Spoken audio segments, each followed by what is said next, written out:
There is a moment, quiet, piercing, irreversible, when a person stops hoping the world will understand them. It's not dramatic. There's no audience, no applause, just silence, the kind that settles in your bones when you realize no one is coming to fix it. No one is staying up at night thinking about your pain. And in that silence, something ancient wakes up, a kind of strength that doesn't beg, doesn't explain, and doesn't need to be seen. That's the moment you stop performing and start becoming. Because the world may be indifferent, but you don't have to be powerless. The Stoics understood this long before us. They believed power begins when expectations die, and in that death your real life begins. If you're someone who's ready to stop chasing validation and start cultivating inner power, consider subscribing as a quiet vow to yourself, a step toward a life rooted in discipline, clarity, and self-respect. Because here we don't chase the world's applause. We build what the world can't ignore. Most people carry a quiet fantasy that their suffering is visible, that if they just hurt enough, someone will step in, that maybe if they just word it right, someone will understand. It's a soft hope, often unspoken, built deep into the way we're raised. If I'm in pain, the world will care, but then life happens. Pain is ignored, tears go unnoticed, the phone stays silent, and that's when something shifts. You begin to see the illusion for what it really is, not a reflection of your worth, but a reflection of how consumed people are by their own chaos. Everyone is battling something you'll never fully see, just like they'll never fully see yours. And if you build your identity on being seen, you will spend your life feeling invisible. That quiet ache of being overlooked? That's not cruelty, that's reality. And if you look closely, it might be trying to teach you something important. When we're young, we believe that pain deserves recognition. We think that if we suffer, someone owes us comfort. But the truth is, life doesn't hand out medals for endurance. It doesn't send angels when you're on your knees. It just moves on. People go about their lives.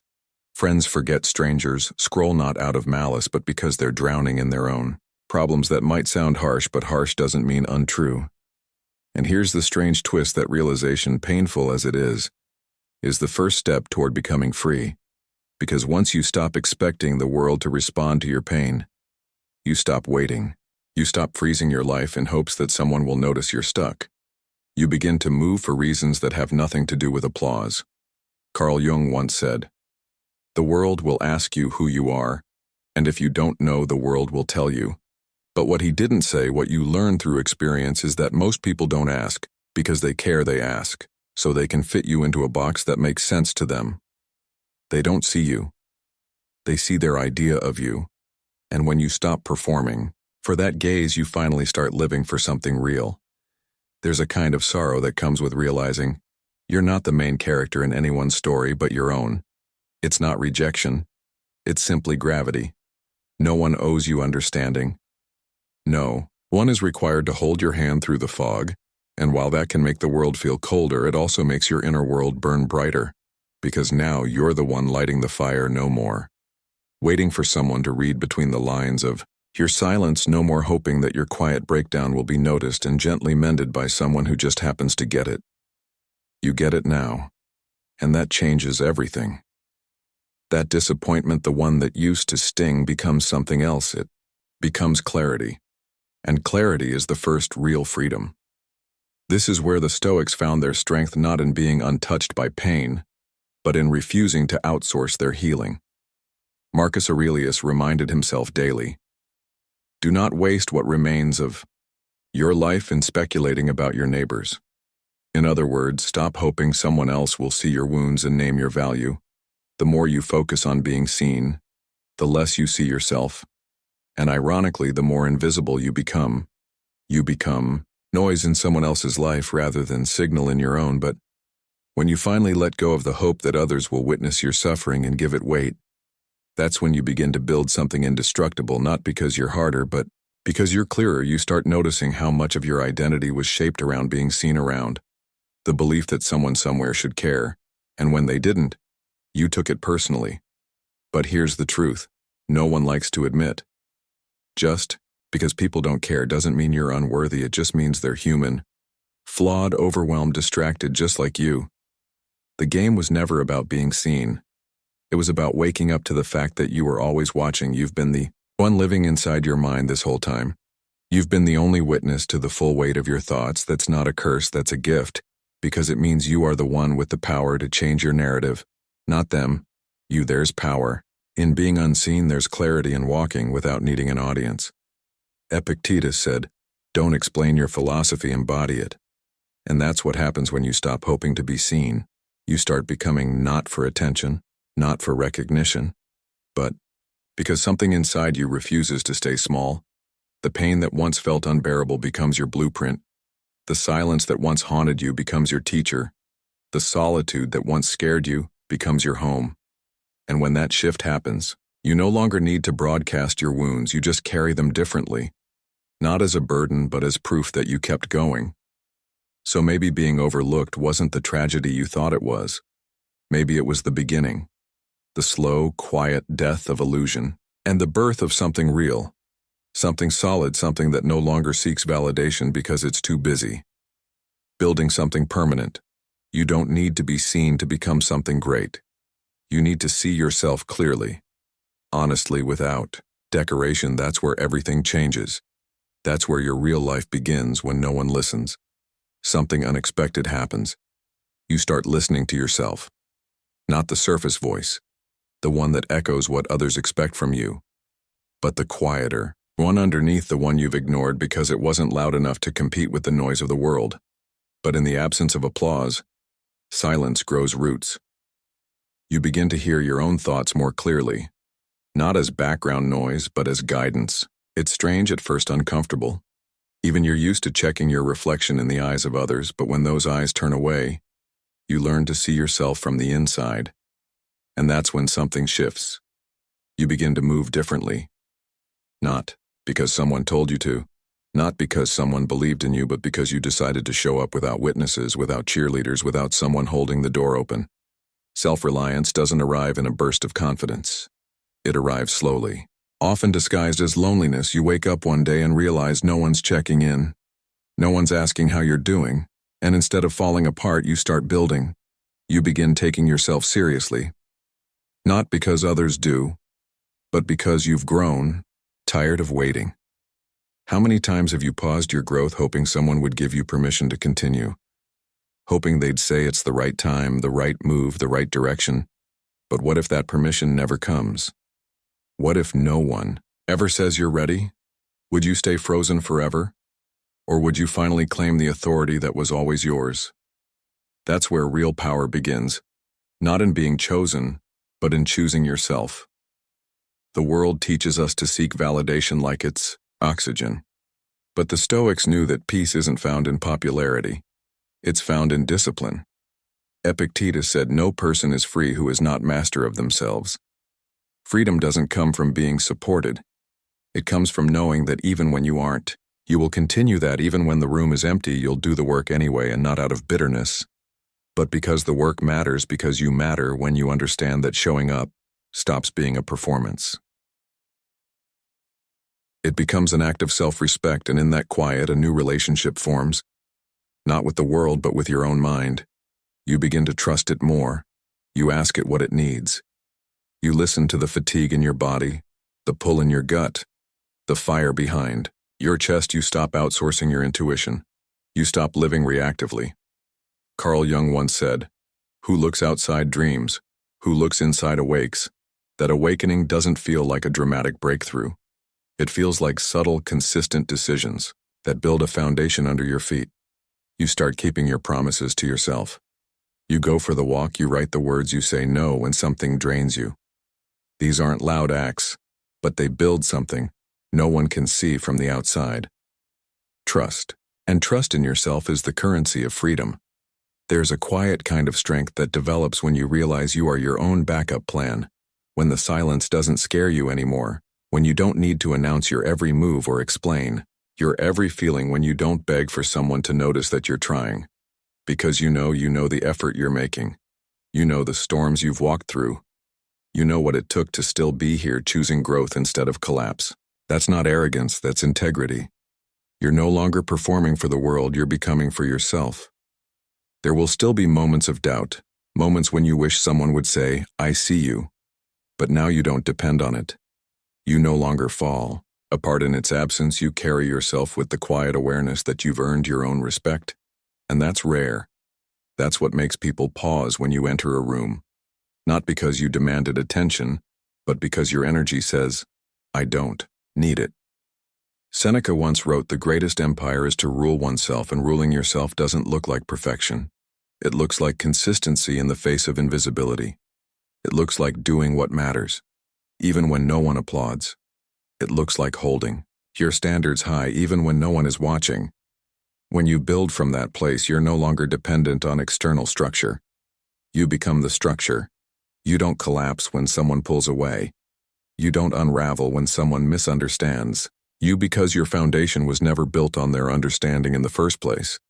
It was built on clarity, on quiet decisions made in solitude, on the strength of waking up and moving forward again and again, because that's who you've chosen to become. And this is the most important part. Once you begin to rely on yourself in this way, you stop resenting others for not being who you needed. You release them. You stop waiting for them to return to notice, to explain. You no longer tie your progress to their presence. You move regardless, not with coldness but with grace. You become free. Not because the pain is gone, but because it no longer defines the path. You carry it, but it doesn't carry you. That's what true self-reliance looks like. Not an absence of need, but a deep inner steadiness that says, even if no one sees me, even if no one comes, even if no one helps, I will keep going, because this life is mine to live, and I will not wait for anyone to give me permission to become who I was always meant to be. We live in a world that rewards exposure.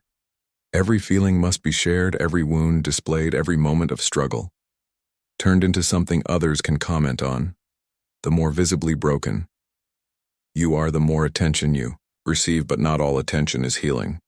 Some of it is hollow. Some of it keeps you dependent on being seen as wounded to feel connected, and slowly, without realizing it, you begin to perform your pain.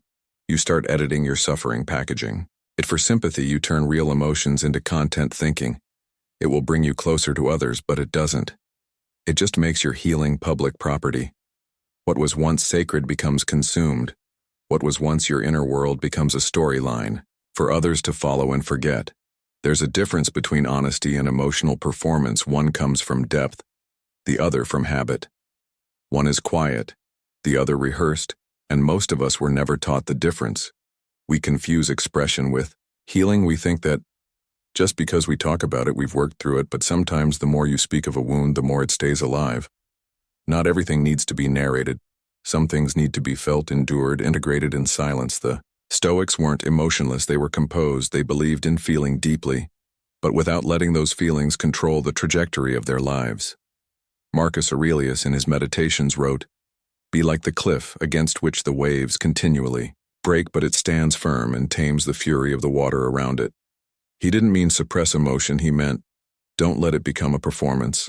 Let it become presence. We've become conditioned to believe that silence is weakness, that if we don't express every feeling, we're hiding. But some things are not meant to be shared. Some parts of your story are sacred precisely because they belong only to you. Keeping something private doesn't mean you're ashamed. It means you're protecting something precious. And that unnerves people because silence can't be dissected, it can't be pitied or praised. It demands space. It creates mystery. And mystery, especially in a world addicted to access, feels threatening. Carl Jung spoke often of the shadow, the parts of ourselves we bury or project, but he also said, solitude is for me a fount of healing, which makes my life worth living. The truth is, not every form of healing needs to be visible. Some of the deepest transformations happen when no one is watching, when you're sitting with your thoughts, when you're choosing not to respond, not to prove, not to explain, when you let your emotions pass through, without needing them to be seen, liked, or validated.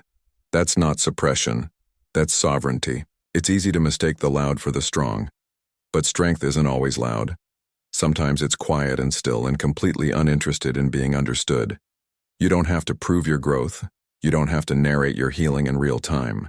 You can keep it to yourself and let the results speak later. And that patience, that refusal to perform, is what gives you power, because it means your peace isn't up for public negotiation. There's a kind of beauty in becoming unexplainable, in being Someone who no longer shares every emotional bruise just to receive softness in return. You learn that not everyone deserves access to your struggle. Not because you're hiding, but because you've stopped offering your pain as a way to earn connection. When you stop broadcasting your wounds, you stop attracting people who are only there to observe the damage, and slowly you begin attracting people who respect what you've built in silence.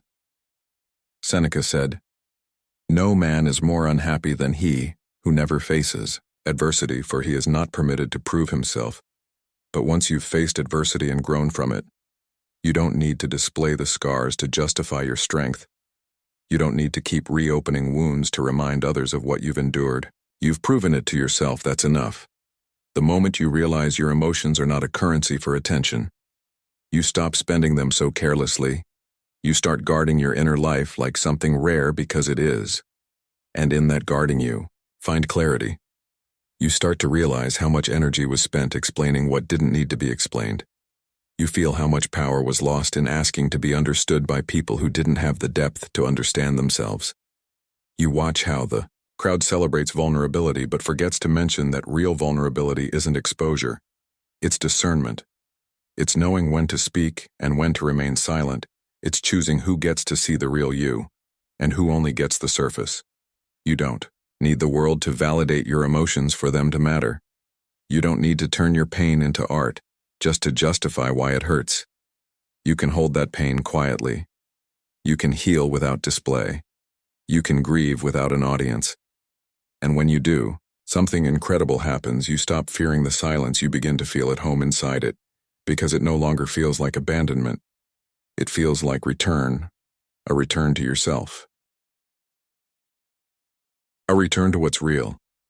There's nothing wrong with expressing emotion, but when expression becomes a performance, it robs you of your power.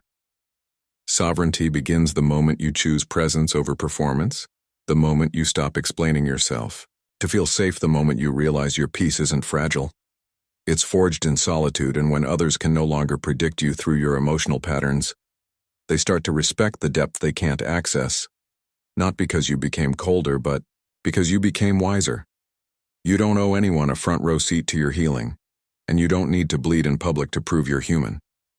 Some things are meant to be held close. Some truths are meant to be whispered only to yourself.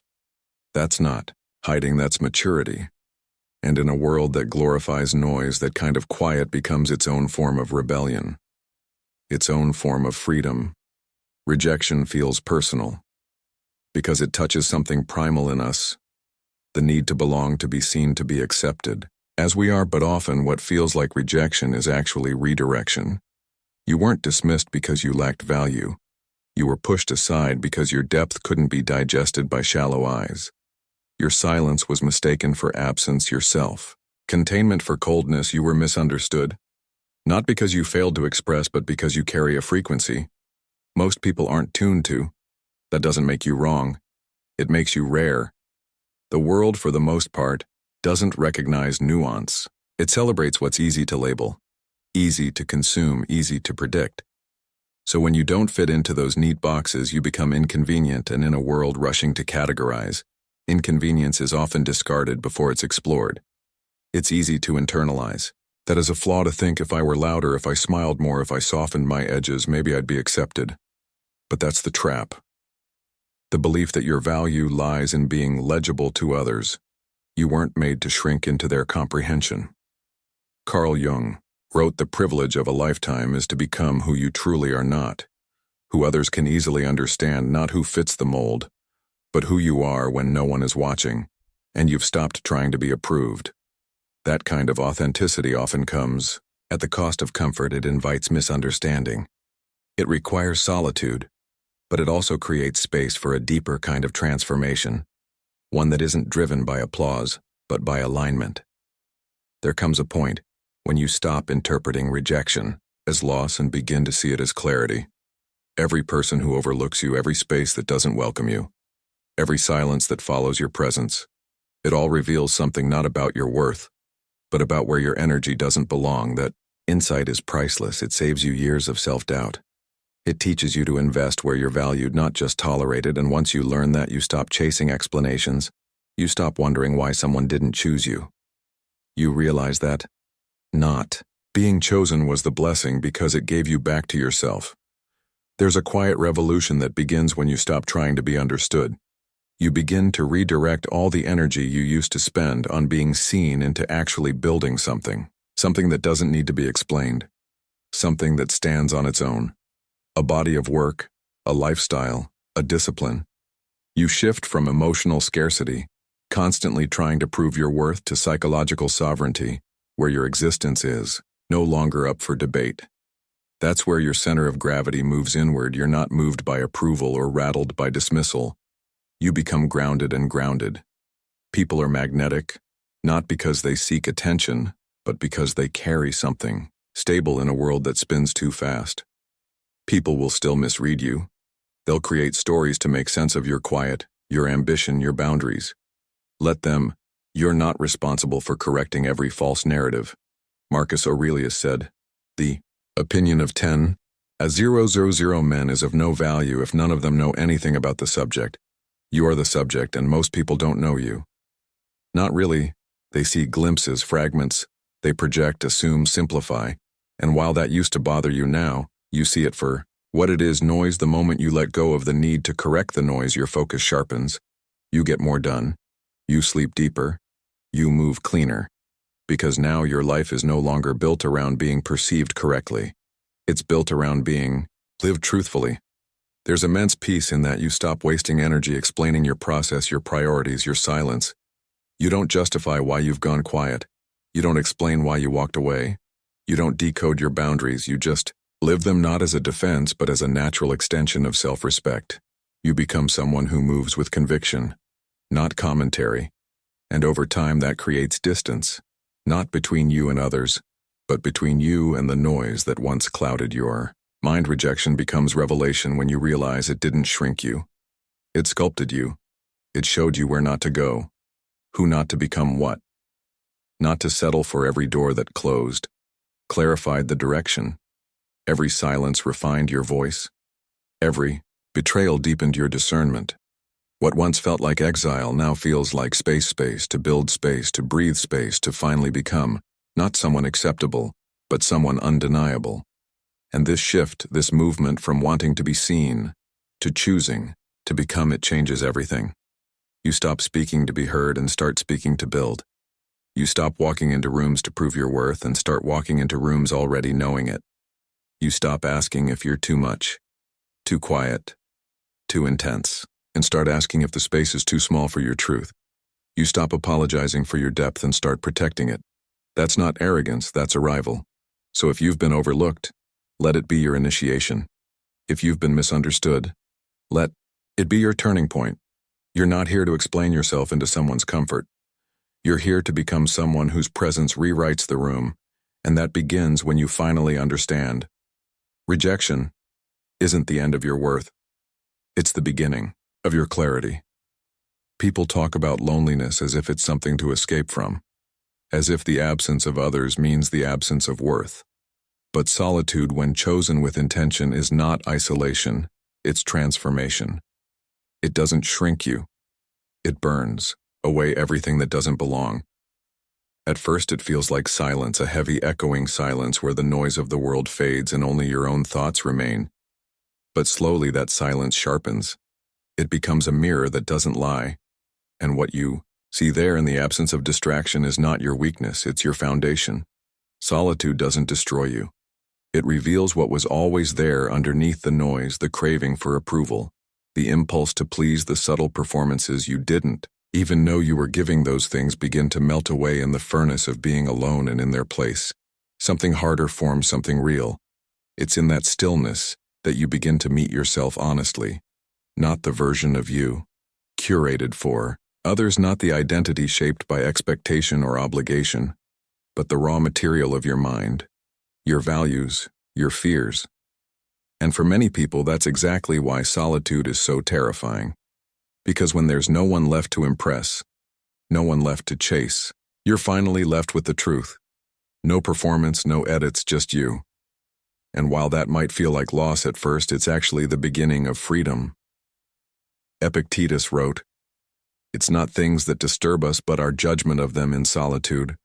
Those judgments become visible, You start to realize how many of your thoughts aren't yours, how many of your fears came from someone else's voice, how much of your identity was built on avoiding rejection rather than seeking truth. This is where the internal alchemy begins. The discomfort doesn't disappear, but it transforms what once felt like loneliness, starts to feel like privacy. What once felt like exile begins to feel like clarity. You start hearing your own voice louder than the world's opinions, and that voice, uncensored, unpolished, unafraid, teaches you how to live. You begin to understand that peace isn't found in a full calendar or a full room. Peace is found in presence, in being able to sit with yourself and not flinch, to feel the weight of your own mind and not run from it. That's not detachment, that's mastery. Carl Jung said, "The man who looks outside dreams. The man who looks inside awakens. Solitude is what forces you to look inward to awaken. And with that awakening comes a kind of responsibility. You can no longer blame the noise for your confusion. You can't blame others for your stagnation. It's just you. Now." And that's where the power begins, because the moment you stop externalizing your life, you reclaim the ability to direct it. You're no longer waiting for someone to come save you, validate you, or guide you. You start building your compass from the inside out, and that compass points to something sturdier than attention. It points to integrity. Most people avoid solitude because they don't like what they feel when everything else is stripped away. But that discomfort is exactly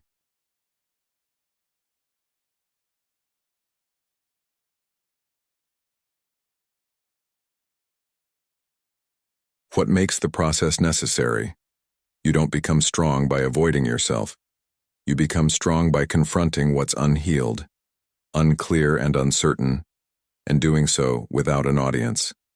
That's the difference between solitude and isolation. Isolation is running away. Solitude is running deeper, and in that deeper place your resilience is formed quietly, consistently, without applause. You begin to make decisions differently, not from a place of will this be accepted, but from a place of, does this align? You start trusting your instincts more because you've spent time with them. You've listened long enough to separate intuition from insecurity. And that's a level of self-knowledge that can't be taught. It has to be earned through silence, through space, through the kind of mental stillness that teaches you how to carry your own weight. That kind of clarity doesn't shout. It doesn't announce itself. But others feel it in the way you speak, in the way you move, in the way you don't chase what used to pull you apart. Solitude makes your boundaries sharper. You stop saying yes just to avoid disappointing someone. You stop engaging in conversations that drain your spirit. You learn that no is not unkind. It's honest, and honesty, when cultivated in solitude, becomes a way of living. You don't need to prove anything anymore. You don't need to justify your distance or explain your focus. You simply live it because you've done the work in silence, and now your energy speaks for itself. Seneca once wrote, "We suffer more in imagination than in reality." Solitude helps you see the difference. It pulls you out of imagined disasters, false narratives, and inherited fears. It plants you in what's real, and in that soil, something unshakable grows. A sense of self that doesn't shift with trends, a direction that doesn't wobble when misunderstood. A strength that isn't loud but lasting. When you return to the world after time alone, you come back different. Not distant, but deliberate. Not bitter, but bounded. You don't speak to be heard. You speak because your words come from stillness, not from noise. You're not easily swayed, not easily shaken, because you know the ground you stand on. You built it yourself, one quiet moment at a time. So no, solitude isn't punishment, it's preparation. It's the training ground for self-trust, self-respect, and self-direction. It's not where life ends. It's where it begins to deepen, and the person who has learned to walk through their own mind alone and awake becomes someone the world can't easily move, because they don't belong to the noise anymore. They belong to themselves. There comes a quiet turning point in every life where the version of you that once felt essential begins to fall apart, not with a dramatic crash, but with a slow, undeniable erosion. The old self, the one who needed approval, who bent to fit into spaces too small, who rehearsed words just to be liked, that self begins to feel heavy, outdated, false. You try to carry it a little longer out of habit, out of fear, maybe even out of guilt, but it drags, it stiffens, and eventually it begins to rot. That's not failure. That's evolution when something dies within you. It isn't always a loss. Sometimes it's the first breath of something deeper. The start of a more honest existence. At first it's disorienting. You don't feel quite like yourself anymore, but you also can't go back. The mask doesn't fit. The old patterns feel exhausting. You say less, but what you say carries more weight. You stop explaining, not because you have nothing to say, but because you no longer feel the need to be understood by everyone. The chase for approval fades, and in its place, something steady begins to grow. You move with more intent. You don't feel silence out of nervousness. You don't perform your personality to make people more comfortable. You simply stand like a mountain, still watchful, unmoved. It's strange how people respond when this shift happens. Some distance themselves. Others question what changed. They'll say you seem colder, more distant, less fun. What they're really sensing is that you've stopped making yourself available for emotional labor you never consented to in the first place. You've withdrawn from the game of constant reassurance of being overly palatable. You're no longer addicted to being liked.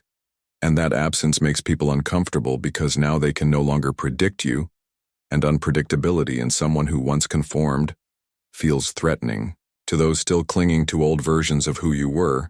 But here's what they don't see: that version of you needed to go. It needed to fall away, so you could finally move freely, so you could stop editing your truth to fit someone else's narrative. Carl Jung once wrote, "We cannot change anything unless we accept it.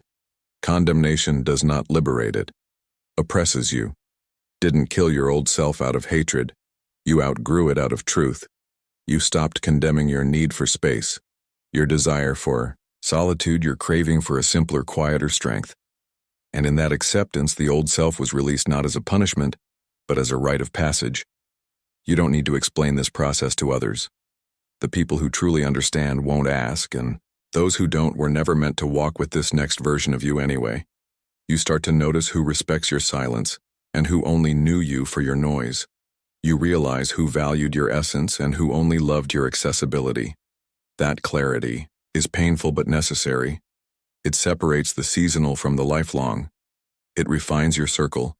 It clears the emotional clutter you were too polite to discard, and it makes space for alignment. Marcus Aurelius wrote, "The impediment to action advances. Action, what stands in the way, becomes the way." That's what the disappearance of your old self is. It feels like a loss, but it opens a path where you no longer chase connection, but attract it by being grounded, a path where you don't need to be known by many. To feel known within yourself, you don't seek mirrors in others anymore. You found your own reflection, and it's enough. There's something sacred about becoming someone who no longer needs to announce their change. You don't post about it. You don't campaign for recognition. You just live differently, and the difference becomes impossible to ignore. People feel it in your energy, your decisions, your detachment from petty dramas. They sense a calmness in you that can't be faked. Because it came at a cost, it was earned in the quiet dismantling of your former self, in the nights you doubted everything, and still chose to continue, in the moments where you wanted to explain, but chose instead to evolve. You're no longer triggered by the same things. You're no longer drawn to the same conversations. You no longer feel the pull to be constantly available. And at first that feels like loneliness, but then it becomes something else: freedom. Because you realize you were never really connected to those people, those places, or those roles you were connected to, who you had to become in order to stay there. And now that person is gone. Seneca said, "Every new beginning comes from some other beginning's end." This isn't just a shift in mindset. It's a rebirth, and like all rebirths, it's quiet at first, underrated, uncelebrated, but incredibly real. And with time, it becomes undeniable, not because you announce it, but because you embody it. You become someone who moves with quiet authority, who doesn't need to explain their values because they live them. Someone whose absence speaks just as loudly as their presence used to, not out of pride, but out of peace. The old self was necessary. It got you here. It learned the hard lessons, absorbed the wounds, fought for belonging. But its time is over. You don't owe it anything except gratitude and release, and now in its place you stand clearer, stronger, unapologetically. You no longer looking back for validation. no longer reaching forward in desperation but grounded here now whole. And that more than anything is what makes you impossible to categorize, because you've stopped being what the world told you to be. You've become who you were always meant to be. True presence doesn't come from how much you say or how loudly you say it. It comes from how little you need to say. There's a kind of quiet power in someone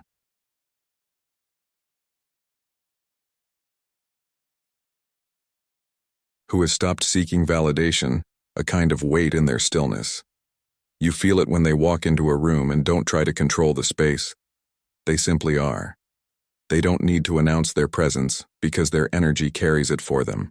They don't push to be noticed yet.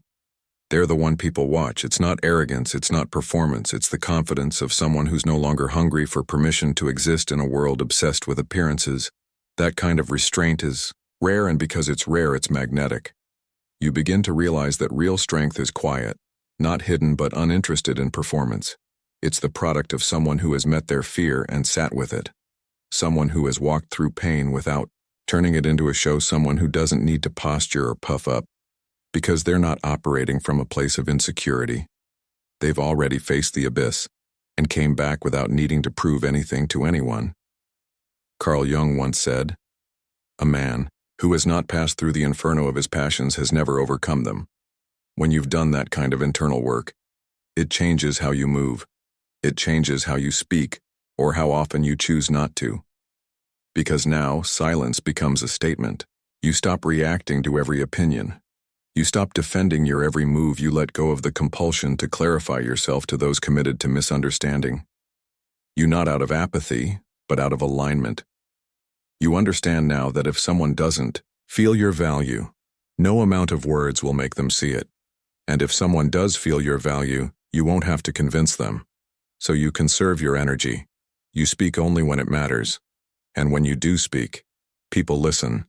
Not because you're louder, but because you're selective. Your words weren't scattered, they were earned. They weren't about being heard. They were about expressing something real, something rooted. There's a power in that detachment, not the cold kind that pushes people away, but the self-contained kind that doesn't cling to outcomes. When you no longer rely on people to affirm your worth, you free them from the responsibility of carrying your identity, and you free yourself from the constant tug of needing to be liked, validated, or praised. That freedom makes you light, but it also makes you heavy in the eyes of others, because now your self-possession is something they can feel, and it unsettles people who are still measuring themselves through the eyes of others. Because when they meet someone who doesn't need the crowd, they're forced to face the fact that they might still be living for it. Marcus Aurelius wrote, "Waste no more time arguing about what a good person should be. Be one." That's the essence of commanding without words. You don't try to be impressive. You just embody what you value. And the irony is, when you stop trying to be impressive, you often become unforgettable. Not because you shouted, but because your silence had depth, because your stillness had direction, because you weren't trying to win the room. You were rooted in something deeper than performance. People mistake detachment for disinterest. But true detachment is the highest form of clarity. It means you can engage without being absorbed. You can be present without being performative. You can care without clinging. And that clarity speaks louder than charisma, because when someone can't be shaken by judgment, can't be baited into overreacting, can't be swayed by flattery or criticism, they start to feel like an immovable force. And we don't just respect forces, we adjust ourselves around them. This is what sets apart the grounded from the attention hungry. The grounded don't compete for the spotlight because they carry their own light. They're not chasing the next compliment or performance-based connection. They're building something quiet but lasting, something that doesn't crumble when the room goes silent, something that doesn't shift with public opinion. And people notice, they always do. Because in a culture that rewards the loud, the steady become mysterious. The ones who don't need to prove themselves start to feel like they've already proven something far more important: self-mastery. There's no need to chase recognition when you move with intention. No need to explain your pace when you trust your timing. The less you say, the more room others have to feel what you are. And when your presence is built on depth, not performance, it leaves an imprint, not because it was loud, but because it was grounded. Epictetus said, "First say to yourself what you would be, and then do what you have to do." Quiet power is built on that principle. You decide who you are, and then you live it, not for applause, but for alignment. So if you've ever wondered why certain people command attention without asking for it, this is why they don't chase it. They don't ask for it. They simply move in alignment with who they are, and that kind of presence grounded in inner stillness always speaks louder than noise. It doesn't need to shout it. Just as there's a strange kind of freedom that arrives the moment you stop needing care. Not because you've become bitter or numb, but because you've finally outgrown the illusion that your strength should depend on how others treat you. It's the point where a subtle but permanent shift happens inside the world. No longer has the same power to shake you. Its silence doesn't unsettle you. Its applause doesn't seduce. You begin to move from a different place, from a center that doesn't ask for permission, doesn't beg to be seen, and doesn't fall apart when it's ignored. That's the paradox. You only gain real power when you stop needing to be rescued, not from pain, but from the discomfort of being alone in your truth for a long time. We're taught to believe that care from others equals safety, that we must be heard to feel real, understood, to feel valid, held, to feel whole. But there's a deeper truth underneath all of that, the truth that power isn't something given to you by attention, love, or recognition. It's something built in silence, brick by brick, with the choices you make when no one's watching. That's why once you stop craving the emotional resources of others, something remarkable happens. You start becoming your own source, and when you do, you realize you were never powerless. You were just waiting for permission to be strong. Carl Jung once said, "The most terrifying thing is to accept oneself completely." And that's where this new form of power begins, with acceptance not just of your strengths but your fears, your darkness, your disappointment, your unmet needs. You accept that maybe they won't ever understand you, that maybe no one will love you exactly the way you've always wanted. And rather than fight it, you exhale. You stop resisting what is. You stop trying to control how others feel about you. And in that surrender, a new kind of control emerges, not over people or outcomes, but over yourself. You stop explaining things that don't need to be explained. You stop handing out pieces of your soul in exchange for temporary comfort. You no longer make yourself smaller to be digestible. You no longer bend your voice to avoid tension. You simply stand in your life unfolded, unedited, and let the chips fall where they may. Some people will fall away. Some will come closer. But none of that changes who you are, because now you are the one who defines your worth. You've stopped outsourcing it. You've stopped chasing love as proof of existence, and because of that, you're no longer fragile, you're rooted. It doesn't mean you stop feeling. It doesn't mean you wall yourself off or walk through life untouched. It means you stop expecting external care to fix what only internal clarity can. You stop making your healing a group project. You understand now that peace is built alone, and it's maintained by protecting that solitude, not by constantly inviting others into it. To validate your progress, you no longer need to be mirrored in someone else's eyes to know you're whole. The mirror is now internal, and it doesn't distort you. Also, stop fearing disconnection, because the deepest connection, the one with yourself, has already been established. That's what makes you strong. Not cold, not distant, but self-contained. People can come and go. You can love and be loved, but your foundation doesn't shake with their presence or their withdrawal. That's not detachment from life, it's engagement on your own terms. And that's what true autonomy looks like. You stop being a guest in your own mind. You become. The architect Marcus Aurelius once wrote, "You have power over your mind, not outside events. Realize this, and you will find strength when your attention is no longer hooked by who notices you, who cares, who claps, or who stays. You redirect that energy inward, not in isolation, but in intention. You start asking different questions, not why did they treat me that way, but what can I build with what's left? You start turning your pain into discipline, your silence into strategy, your disappointments into design, because you're not stuck anymore, you're not frozen, waiting for the next wave of validation to carry you forward. You've become the current, this kind of power, this grounded, quiet, untouchable strength. It's not something that's handed to you by good fortune or the right people. It's forged in the moment you stop needing others to meet you and instead meet yourself where you are. And from that meeting place, something more honest rises, a self that's no longer edited to please, a direction that's no longer influenced by fear of being misunderstood, a life that's finally yours, not borrowed from others. expectations but owned. You become someone who moves with clarity, not desperation. Someone who can hold space for their own emotions without leaking them into every interaction. Someone who doesn't crumble when the applause stops because you never built your rhythm around their noise. You don't need to be followed to feel like you're going somewhere. You know where you're going, and that's why people start to feel your gravity, not because you demand it, but because you no longer need it. And that's rare. So when you stop needing care, don't mistake that shift for loss. It's a return, a reclaiming, a sharpening. You've taken back the most important thing, the ability to guide yourself, to walk through disappointment without folding, to be unseen without disappearing, to be misunderstood without self-abandonment. That's where everything changes. That's when life starts to move in your favor, not because the world suddenly understands you, but because you've stopped needing it to. And in that space, you become something unshakable, not because you were born that way, but because you chose it again and again until your mind finally believed you were already enough.